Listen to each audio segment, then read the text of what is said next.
know, I've been around for a while. Met some interesting people. Done some crazy things. So you just might think that there's not much that can take me by surprise. You'd be wrong.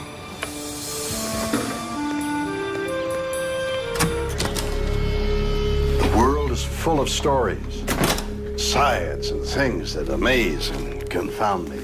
Every single day, incredible mysteries that keep me awake at night. Some I can answer. Others just defy logic. Do monsters exist? In West Virginia, a town is terrorized by a 7-foot winged demon. Did it cause the death of 46 people? It had 2 huge black wings and no head, no arms. In Newfoundland, a macabre creature washes up on a local beach.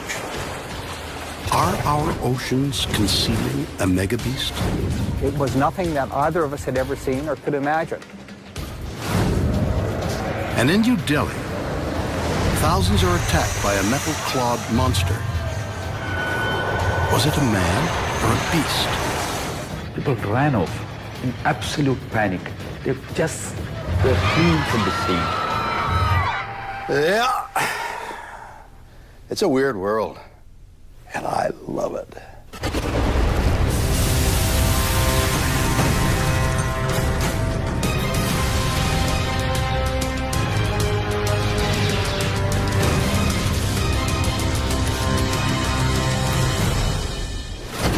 You know, I just had a lovely holiday in Scotland. Edinburgh Castle, bagpipes, the whole deal. Even went to Loch Ness, where Nessie, famous Loch Ness monster, is supposed to live. We got on this boat, went out on the loch, searching for hours. Then guess what I saw? Nothing. Absolutely nothing. Total waste of time. And $6. A monster's nothing more than bait to lure gullible tourists. Do things like Yeti, Bigfoot, and Chupacabra exist? I got news for you. They just might. Point Pleasant, West Virginia. Nearly 50 years ago, this sleepy farming town was brutally awoken by a series of monstrous events that are still a mystery today. Lorne Coleman is an author.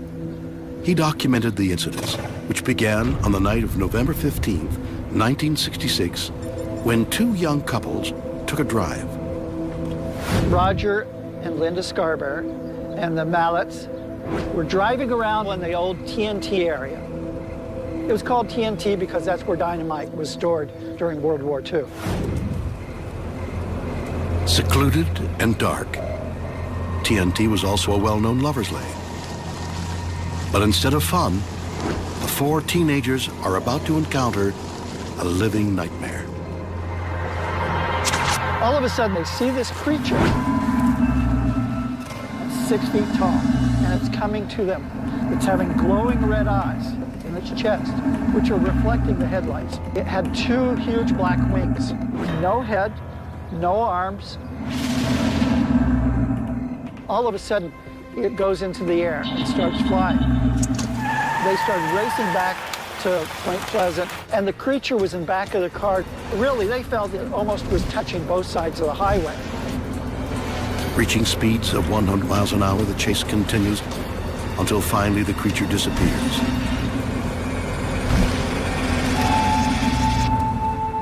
Was there something unpleasant in Point Pleasant?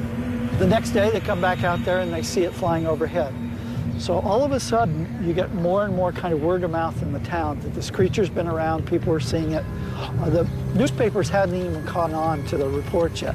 So the next day, you have Marcella Bennett saying she's going over to one of her relatives' houses, which it's a bunch of houses right along the road that leads to the TNT. She gets close to the house and all of a sudden on the roof of the house sees the Mothman. She's carrying her baby in her arms and falls on the baby out of terror and fright, gets up, races off, and they tell the police too. What occurs, however, is that it's then that it gets into the newspaper, and all of a sudden you had, within, a few weeks, 200 people saying that they'd seen the Mothman. This remarkable story sends shockwaves through the town. The media calls the creature the Mothman. Local resident Fay Laporte was 14 years old at the time. 3 days after the first sighting, she decided to visit the scene for herself. That's the road over there that we drove down, me and my brother, to come out here to try to find the so-called Mothman we heard about.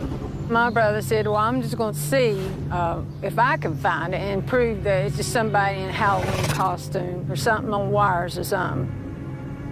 As we got to the area, my brother kept looking past me to the window. I said, well, what is it? What are you looking at? He said, well, don't look right now. He said, but there's something beside the car there by the window. It had the features of a bird combined with a human. We were really scared, and I was begging and crying for my brother to go ahead and let's get out here. That's when I finally saw it open up its wings and just flew off in the sky so pretty. It was gone. For the next year, the Mothman terrorized the people of Point Pleasant. We were coming up the road here, and we looked around the thing, on the curve there, and we thought it was a car light. So we stopped the car, and the thing came over top of the car. Well, I just think it's something supernatural we can't explain or something like that. I know I can't explain it, that's for sure. They wonder where it will all end. 13 months after the first sighting, they get their answer. The Silver Bridge between West Virginia and Ohio, starting at Point Pleasant, collapsed on December 15th, 1967. 67 people fell into the water of the Ohio River. 46 died, and 2 bodies never were even found. There's seemingly no apparent reason for this horrific tragedy. Then comes a terrifying report. The night before the disaster, a Mothman was seen hanging from the Silver Bridge. And people were scared. They were so scared they didn't want to talk about the bridge. They didn't want to talk about Mothman. They didn't want to talk about anything. This town became quiet. And everybody for a long time said that nobody talked. And you still have people that won't talk about the bridge collapse today. The Mothman was never seen again. For 45 years, this incredible story has baffled experts. But some believe recent evidence could finally explain the mystery of the Mothman. Joe Nickel is a paranormal investigator with Skeptical Inquirer Science magazine. We human beings misperceive all the time. People say, I know what I saw. Actually, they know what they think they saw. Joe believes the Mothman wasn't quite the monstrous beast it was made out to be. I believe the barred owl is the creature that most clearly fits the bill.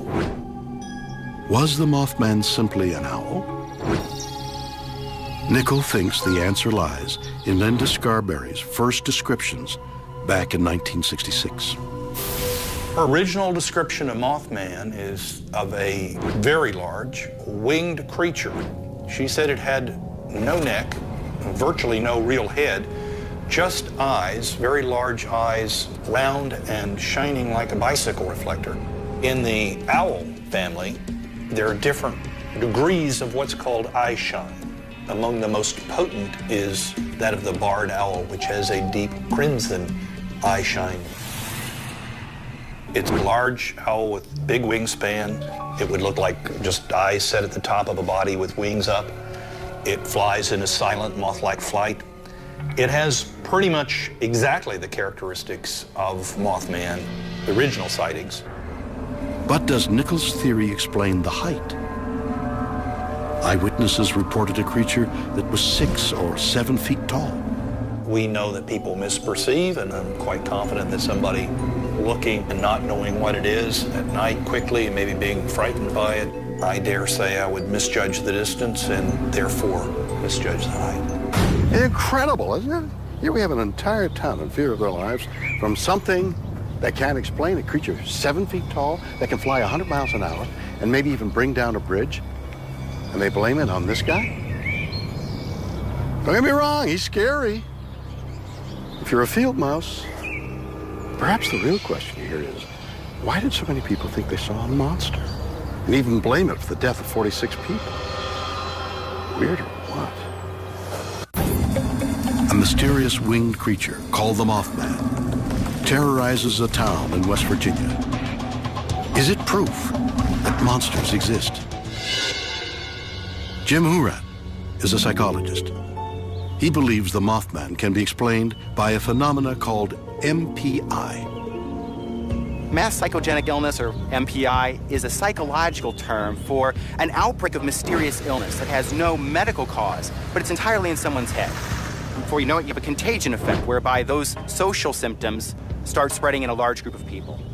Mass psychogenic illness tends to be associated with negatives because people oftentimes report and care about and give a lot of credence to dramatic things in the environment. And oftentimes, just from our evolutionary standpoint, those are dangerous things, negative things. Was Mothman the result of social contagion? Huron believes he can prove his theory by showing what might have happened in Point Pleasant. We're going to try to induce a mild case of mass psychogenic illness. I've selected a group of volunteers. I'm going to give them the suggestion that they're going to be visiting a very haunted place in the woods. We're going to take them out there and let their imaginations take over. What we should see, if my mass psychogenic illness is a plausible explanation for the Mothman sightings, is that we'll see a few people start having experiences, other people will notice that, and then we'll see an outbreak of similar symptoms, if that's what you want to call them, just due to social pressure. Was this fact? Was this fiction? Huron begins by telling the group he needs their help to solve a series of disturbing paranormal incidents reported in the area. As night falls, the group sets out into the woods. Everyone stop, please. Everyone fan out. They are told to turn off their flashlights. And stop. From this point, Take a moment. they can only be turned Close your on eyes. when someone thinks they experience Close your something eyes. paranormal. Just get your sense of bearings. In just minutes, flashlights come on, and reports of paranormal activity flood in. Horn believes the flashlights act as social cues, which influence the other members of the group.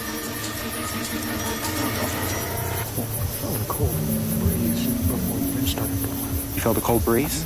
Someone felt cold over there, too. I feel like someone's following me and someone's just waiting to say something.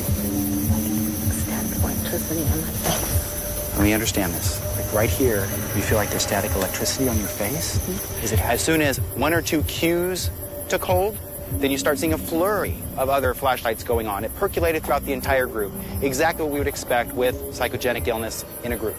Tonight's experiments were very impressive because it kind of confirmed what I think happened with the Mothman. That is, we'd had the right type of people in the right type of environment, an environment that was spooky, full of context, exactly the same kind of environment that the Mothman experiences happen, and a little bit of suggestion caused a flurry, an outbreak of experiences that otherwise wouldn't have happened. Was the Mothman all in the minds of its victims? And does this explain what eyewitnesses like Faye Laporte saw? Ken Gerhardt is a professional monster hunter. He believes the best way to solve the Mothman mystery is to hunt it down himself. For the past decades, I have gone out and searched for hard physical evidence that we share our world with creatures, legendary beasts, things that have not been classified or verified by scientists. Mothman is a monster in the truest sense of the word. I mean, here you have a creature that doesn't match the description of anything we know about in the natural world. Something that seemingly stepped right out of a science fiction movie. Gerhardt has come to the McClintock Wildlife Reserve, close to where the Mothman was first sighted. It's very exciting to be here. In the actual location where Mothman was reported so many times back in the 1960s. If Mothman is a real physical animal, it's going to make an impact on its environment. This could be tracks on the ground, nests, markings, and the like. Using a camera trap, Gerhardt is hoping to catch Mothman unaware. This is actually a motion-activated camera with an infrared beam, and anything that passes within that beam is actually going to be captured on this particular camera. I can put the camera out overnight and come back the following morning to determine whether, in fact, I've captured an image of the subject. To attract his prey, Gearhart sets up a blasting device, a machine that broadcasts the sound of forest creatures in pain. Many of the eyewitnesses said the Mothman made kind of a squeaking mechanical mouse sound. And fortunately, I have a little sound on here called lip squeak. And I think that's exactly what we need.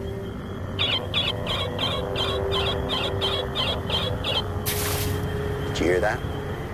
Something moving around there in the brush. I don't know what it was, but basically that last sound definitely evoked some type of response or reaction. With his equipment set, it is now a waiting game.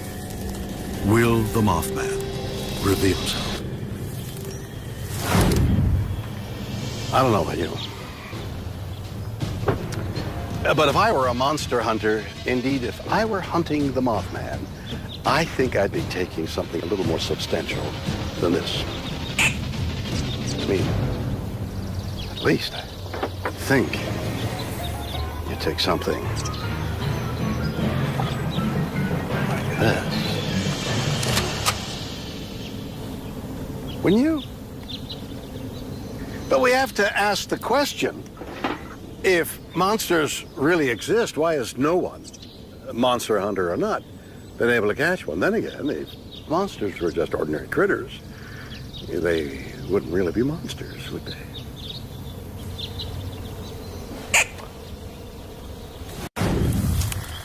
Returning the next day, monster hunter Ken Gearhart checks to see if he's found evidence of the Mothman. Huh. Well, unfortunately, it doesn't look like we got anything on film. I may have been a little bit wrong about the placement of this camera. Lesson learned here is that monster hunting is a very arduous and time-consuming process, and it may take quite a bit of time before we actually get an image of our quarry. The high-tech approach has failed to find anything, but Gearhart thinks he knows exactly what Mothman is. I believe Mothman to be the product of negative energy. Consider for a moment the main location where Mothman was encountered. Many of the Native American tribes would avoid this area completely because they believed it to be haunted by monsters and evil spirits. And then you have the great curse of Chief Cornstalk, the Shawnee chief who, on his deathbed, cursed the area because the white men had betrayed him. So in that respect, I believe Mothman to be the accumulation of all of this negative energy, perhaps brought to life by some type of mechanism far beyond the realm of human comprehension. Beyond that, there have been reports of winged humanoid creatures all over the world for centuries. And in many ancient cultures, for example in Japan, where you have the Tengu, which is a birdman, the Tengu is often considered to be a bad omen or a harbinger of doom. You have the Banshee from Scottish lore. And so in many of these mythologies and folklores, these winged creatures are often considered to be premonitions of doom and destruction. So I think that's a very interesting tie-in between Mothman and the timing of the bridge collapse. Was Mothman a bad omen that somehow materialized in Point Pleasant? Or could it simply have been mass hysteria created by an owl? Weird, or what?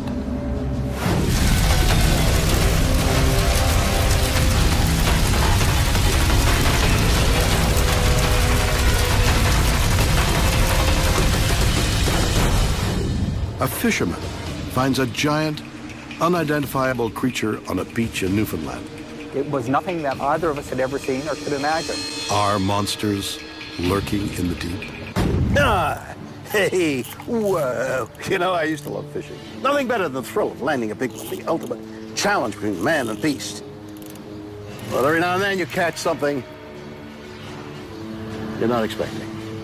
Strange things that make you wonder, what is living in the depths of our oceans? I don't know. In 2001, Gary Stenson was working as a fisheries officer in Newfoundland, Canada, when he received the strangest phone call of his career. Got a call from a fisherman. He was telling me about a creature on the beach that had washed up. He started to describe it to me, and it sounded unlike anything that I had encountered. Mystified, Gary decides to meet the fisherman and investigate the strange sighting. It's a very isolated area, and as we came up to it, we saw this large creature laying on the beach itself. I've never seen anything that looked like this. The whole thing was tapering to the tail end, and once it got to the tail end, it just broke off. We had thought that it might be something like a giant squid, which we do have here, but there are no tentacles that look like that. It didn't also look like a whale or a shark, which it could be. There was nothing that looked like a head. There was nothing that looked like any sort of structures that we could identify it. In over 20 years as a fisheries officer, Gary thought he had seen it all. Until now. I've worked on a lot of whales, and I've worked on a lot of seals, and even some sharks that have come ashore, but this creature was nothing like that, and there was nothing that we could tell where it came from. From a distance, it had what looked like hair standing up all over it. It was about 5.5 meters long, about 2 meters wide, and about 1 meter high in the middle of it. There were a number of lobes. They looked almost like short arms with notches in between. It smelled a lot like rotting tissue. It was pretty heavy. We tried pushing on it. It was solid. It was nothing that we could move. So what we did was we took our knives and we tried to cut up and cut into the tissue. As they cut into the carcass, they made a bizarre discovery. The exterior of it was very hard. It's quite tough, but there's no sign of any organs. If it was a shark, there'd be cartilage, but there was no cartilage. So we looked for bone. If it was a whale, there'd be some bone in it, but there's none of this either. We spent a lot of time trying to decide what we thought it might be. And of course, as a scientist, you're very curious. And in fact, that's a sign of a good scientist to me is somebody who's curious about what they see. And of course, we were very curious as to what this might be. So we decided that the best thing to do would be to take some tissue with it. And we brought that back with us. It seemed Gary and the fisherman had discovered a creature unknown to science. It was nothing that either of us had ever seen or could imagine. It's not impossible that there's something out there that we haven't seen before that's lurking in the depths. A giant creature washes up in Newfoundland. Was it an unknown species or a monster from the deep? And if there was one, could there be others? Remarkably, the answer is yes. It's incredible. In the last century, giant weird blobs of, I don't know what, have been washing up all over the planet. Are they something awful from the bowels of ships? I hope not. In fact, they're so hard to identify that the only name scientists could come up with is globsters. Part glob, part monster. Globster. Clever. But what the hell are they?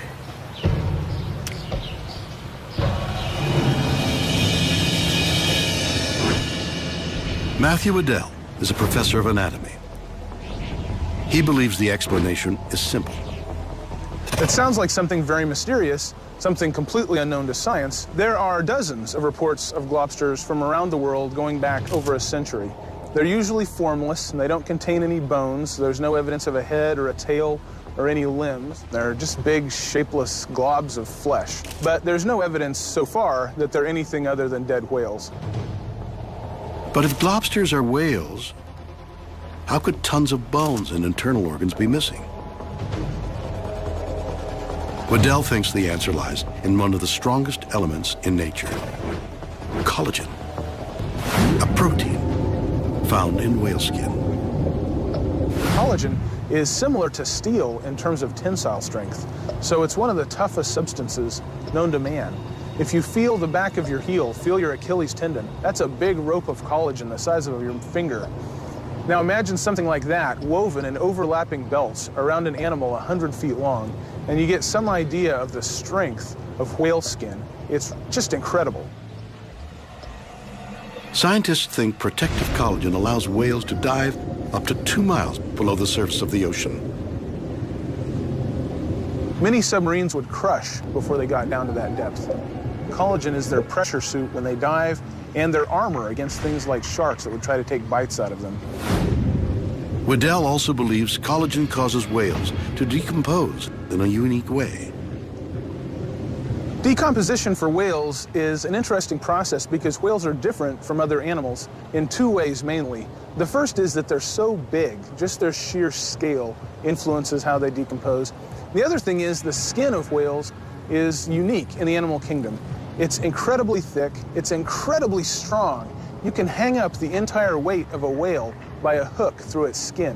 When a whale dies, the skin doesn't fall apart the way that normal animal skin does. After death, scavengers rapidly devour the insides of a dead whale. But they leave the gristly collagen alone. And once animals have eaten their way into the body to get the good stuff, it's easy for the bones to slide right out and sink to the bottom of the ocean. The skin falls off like a sock off of a foot. And now you have a 100-foot-long tube of skin floating through the ocean. But many lobsters have tentacles, strange arms, even hair. Can Waddell's theory explain these bizarre features? Imagine the gnarliest piece of gristle you've ever encountered that's 100 feet long and a foot thick. It lasts essentially forever. It's only broken up, really, by getting pounded on rocks and torn apart by waves. That sack of skin can float around in the ocean for months or maybe even years. It can rip, it can tear, it can shred into all kinds of interesting shapes. And the collagen actually frays, just like an old pair of pants. And those threads of collagen that stick out are usually pink or red, and they look like hair. Are lobsters simply giant blobs of collagen floating around in a suit of whale skin? Or are they beasts from the deep?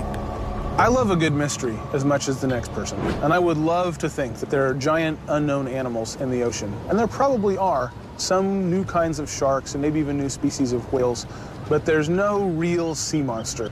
As much as I would like to believe that there is, I have to go where the evidence leads. And so far, all of the evidence that we have suggests that lobsters are just the rotting skin of dead whales. Are lobsters simply masses of mammal meat? Some believe they are proof of something far more terrifying. Dr. Hans Larsson is a paleontologist. He thinks lobsters could be a living relic from our ancient past. The researchers who point to lobsters and say they're nothing more than whales, they're probably right for most cases. But pretty much the entire ocean below 100 meters depth hasn't been explored. Some areas of the ocean are over 6 miles deep. Larsson believes that a terrifying creature could be lurking in the depths. The megalodon. Megalodon is a huge fish. It looks a lot like a great white shark, but it's much bigger. It is known as the Tyrannosaurus rex of the deep, a monster that terrorized the ocean for 25 million years, and the right size for a lobster. This is a tiger shark, about 15 or so feet long, and look at the size of the teeth and the size of the mouth. So it's pretty impressive. I mean, this would be scary enough in the water should you be in front of it. But compare that to a megalodon, and this is an average size tooth. It would absolutely be a monster. Most scientists believe this marine monster became extinct 1.5 million years ago. But remarkably, Larsson isn't so sure. Some people have suggested that the cooling of the ocean may have driven megalodon to extinction. I think we should be a little bit skeptical about that because all the other animals in the ocean survive quite well. And if that whole ecosystem could survive the global cooling of the oceans and the ice ages, why not megalodon? Could science be wrong? Do giant killers lurk in our oceans? Are they monsters of the deep or just globs of super strength blubber. Weird or what?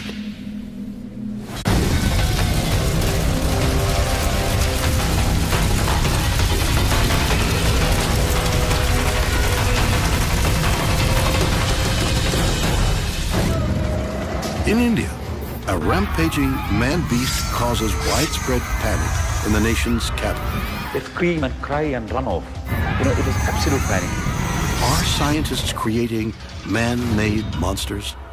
You know, when it comes to trying to prove there's no such thing as monsters, there's one big problem. There's just no hard evidence. They never seem to hang around long enough. But what if we're looking in the wrong places? What if instead of creepy shadows or deep, dark corners of our imagination, the monsters we're looking for are right under our noses? What if we're the ones creating them? Sanal Indamaruku is a journalist. He was in Delhi in the summer of 2001 and witnessed one of the most bizarre events in its long history.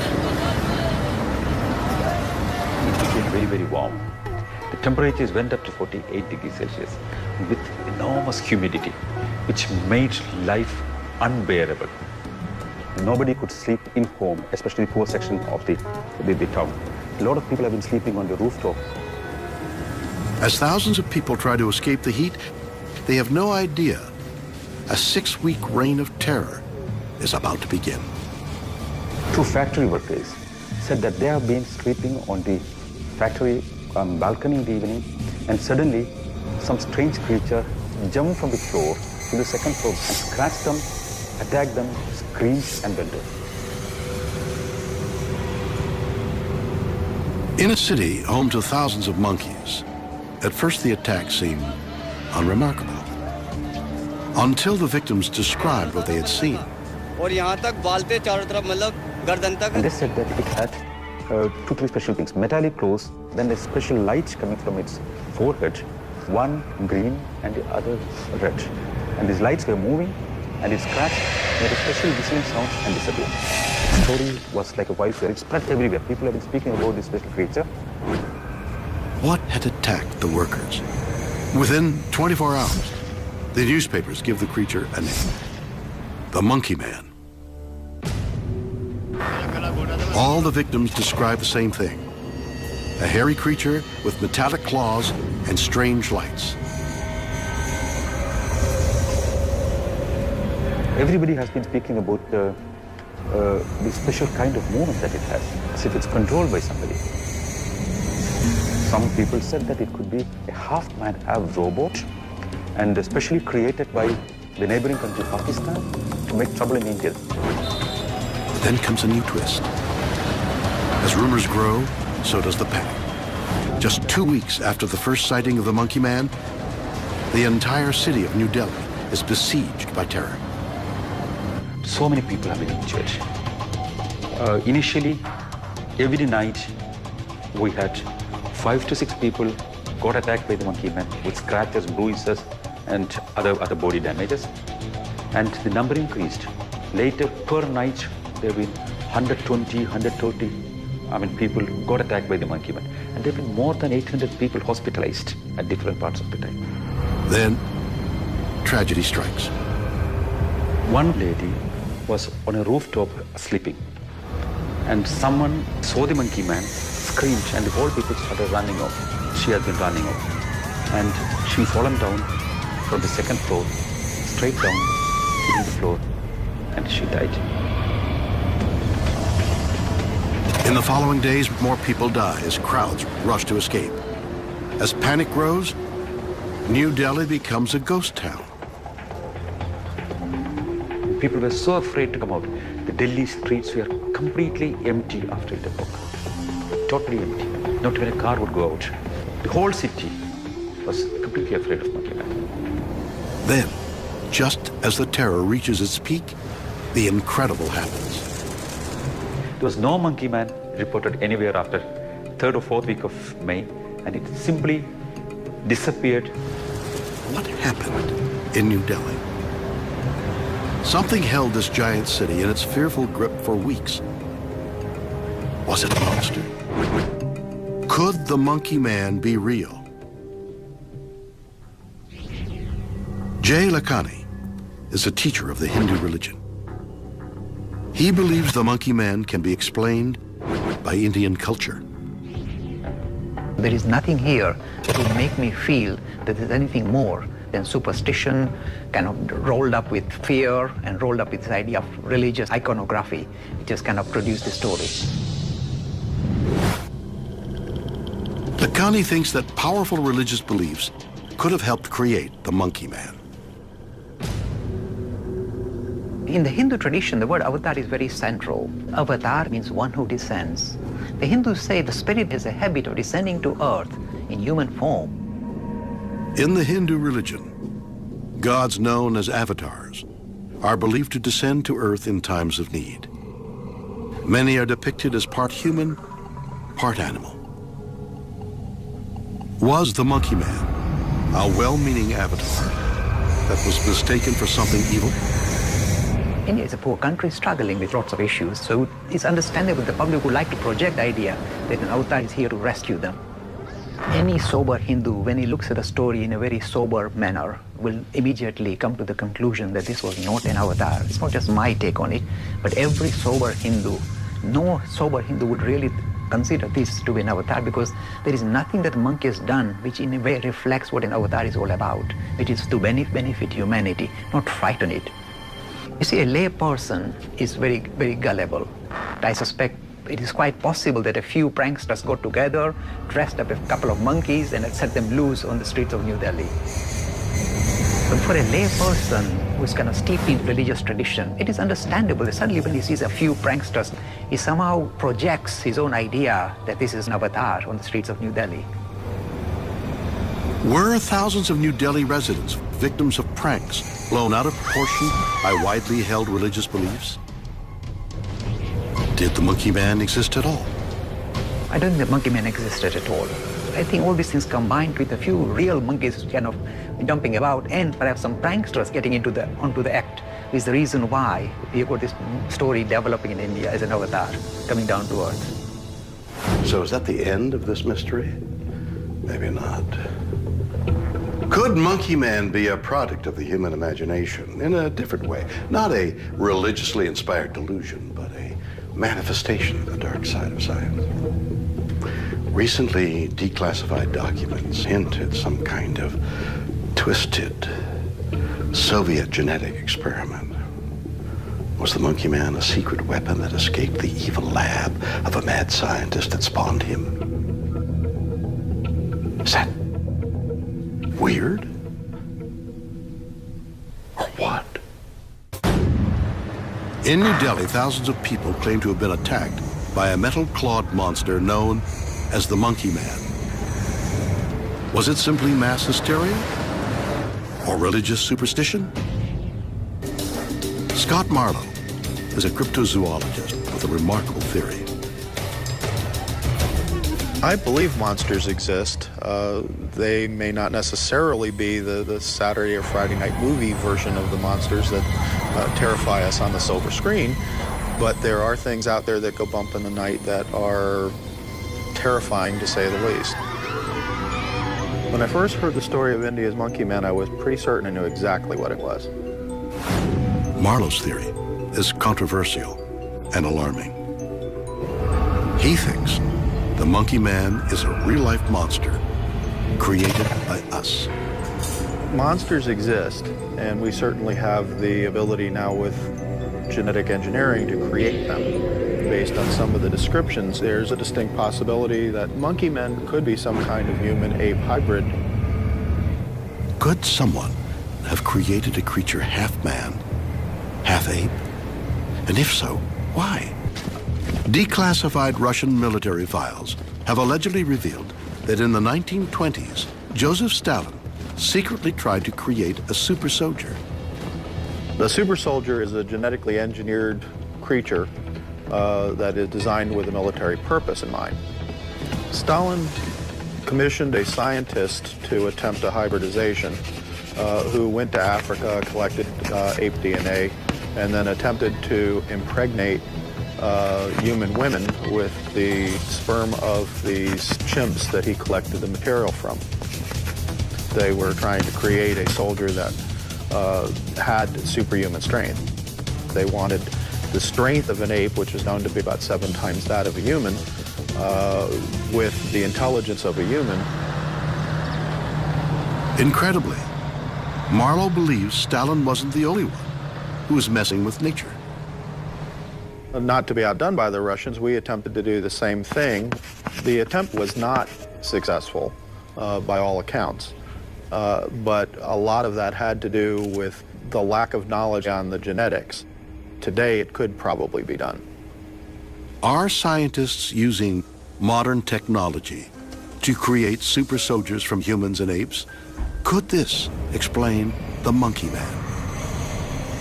Some of the evidence that the monkey man is a human-ape hybrid could be that they are frequently reported wearing some sort of helmet or flashing lights and that kind of thing, which would probably be some sort of communications device. The most alarming feature that's reported are metal claws. That seems more of a military weapon. If such experimentation were going on and these creatures were intelligent enough, as presumably they would be, to escape from the facility that was creating them, they could certainly account for the monkey men. Was the monkey man an escaped super soldier? And why, in an age of predator drones and nuclear bombs, would India need one? Creating a super soldier using hybridization genetics would probably be a good solution for a country like India, where, yeah, they belong to the nuclear club, but it's not a very popular solution to solving one's problems as a country. A super soldier might be engineered for stealth purposes. They could pursue this type of a thing, especially since in India, monkeys and apes running around are not at all unusual. They could infiltrate, they could blend in, they could perform a number of different things in terms of intelligence gathering or otherwise performing some sort of military function without going detected. Was a hybrid man-ape let loose on the streets of New Delhi? Are we creating man-made monsters? Weird, or what? Join me again next time for more stories that will undoubtedly be weird or what?